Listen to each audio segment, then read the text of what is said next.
Oh, for more on this, Antony Loewenstein joins me now from Sydney. He's an independent journalist and also author of the forthcoming book, The Palestine Laboratory. Welcome to TRT World. Great to have you. Just, Thank you. What do you think, first of all, of Netanyahu's decision?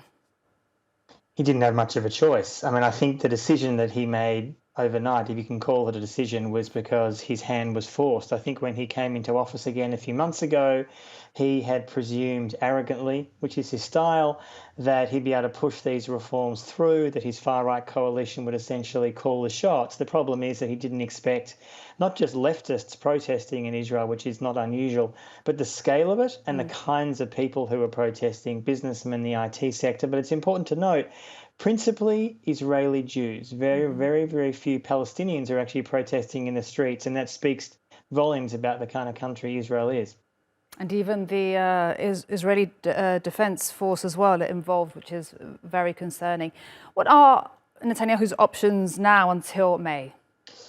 Well, one of the things that he's done, of course, is to give Itamar Ben-Gvir, who's one of the most extreme members of his coalition, almost a carrot to say that, yes, we'll put these judicial reforms on hold or pause, so he says, but I'll give you a private militia, essentially, to build up a force to attack, no doubt, critics of his government, both in Israel itself, so Jews, but also Palestinians. It's very concerning. And in fact, in the last 24 hours, I've seen a lot of footage online of attempts by far-right Israeli Jews to physically attack Palestinians within Israel itself. I'm not even talking about the West Bank or Gaza.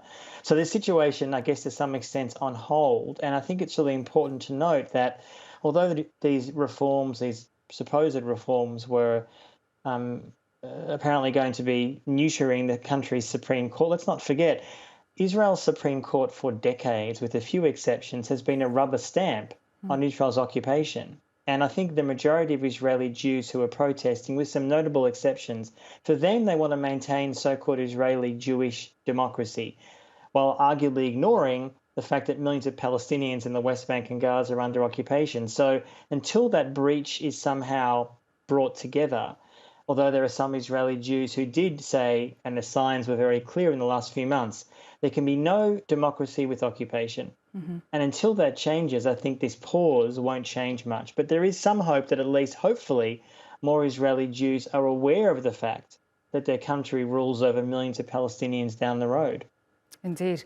And what happens next? And just how concerning, is this point that you raised alarm about this, a private militia that's been given to Ben-Gvir?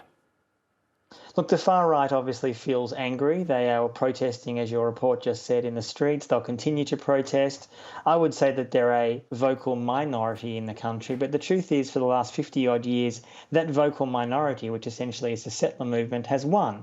There are now 750,000 Jewish settlers illegally living in the West Bank, and the vast majority of the population on paper apparently oppose that, but have done very little to actually change that equation. So the concern is the far right is empowered. They have people in the Israeli coalition, Ben-Gvir and others, who support them. There's been massive expansion in the West Bank of settlements, and I should say massive increase in violence against Palestinians in the West Bank. So yes, as much as we should be watching what's happening in Israel itself, also let's not forget what's happening in the West Bank, where violence against Palestinians is at 20-year highs. Absolutely. Such an important point, what's happening in the West Bank, indeed, and Gaza. Antony Loewenstein, thank you so much for speaking to us live from Sydney. Thank you. Thank you.